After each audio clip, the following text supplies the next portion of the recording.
What's up, everybody? I just spent the last good bit of time trying to figure out how to export a Rive animation as a video that is transparent so that I could use it in CapCut. Pretty niche, but I feel like it was definitely possible, and I really wanted to figure it out. And so eventually I did, and so now I'm going to make a tutorial for it and show you guys how I did it. So first, let me show you my animation. So come over here. Full screen. Go ahead and zoom in a little bit so you can see. Play it. Just something like this. Pretty simple. Close out of there. And I want this to be just this line and stuff for CapCut. So how do we do that? We're going to go over here. Go to Add to Render Queue. And this is how you export things that aren't just standard .riv files. If that is what you need, you just do export up here. But in our case, I again wanted a transparent video. So this is an MP4 file. That's not going to work, as I found out. WebM doesn't work, as I found out. So what we're going to do is PNG sequence.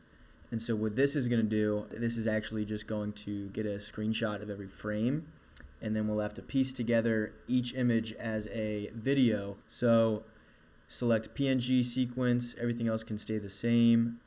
I'm gonna go ahead and rename this tutorial. Cool.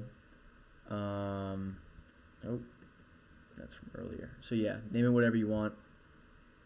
Leave everything the same. And yeah, so now what we do is click this to start. It's getting everything ready for us, and now we're good to go. So completed, good to download, boom. So now that we've got our PNG sequence downloaded, I'll go ahead and show you what that looks like. Go to downloads. This was from earlier when I was figuring it out myself. This is what should have just been downloaded. So it'll just be tutorial.zip, but for whatever you named it, it's just gonna be that .zip. Now we've got a folder of 180 images because our video was 3 seconds, or at least mine was, and it's 60 frames per second. So 60 frames times 3 seconds is 180 frames for 3 seconds, whatever. So if you look at this, this is just a bunch of images, and what we need to do is combine them all into one smooth video.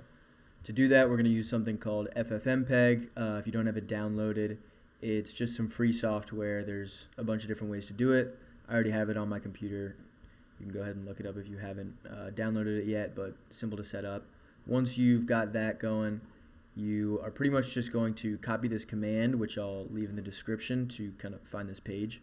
You're going to copy that command, go into your terminal, paste it in, and then all you need to worry about is this is the file location, this download / tutorial / this thing. So wherever your downloaded folder is, here I'll show you. Because mine's in downloads and is called tutorial, so that's why it's called download / tutorial. And then one other thing is this %03d.png. That is kind of the file format for what the input images are, so that ffmpeg knows what to look for. And so in our case, you see it has 03d. That's because each number or each image has 3 things. So if your video is much longer and goes up to 4 digits, then that would be %04d.png. But in our case, it's only 3. So now that we've got this, ffmpeg, all this gibberish, and then the location, and then this is the output file name that it's going to be. And then we hit return, and you're ready to go. So now we've got our new output.mov file. Go ahead and show you in CapCut. Actually, I'm not, but you're going to have to trust me. It does work. I'm not going to show you because I have to reopen CapCut, and I don't really feel like doing that, but trust me, if you follow it along, you'll be good to go.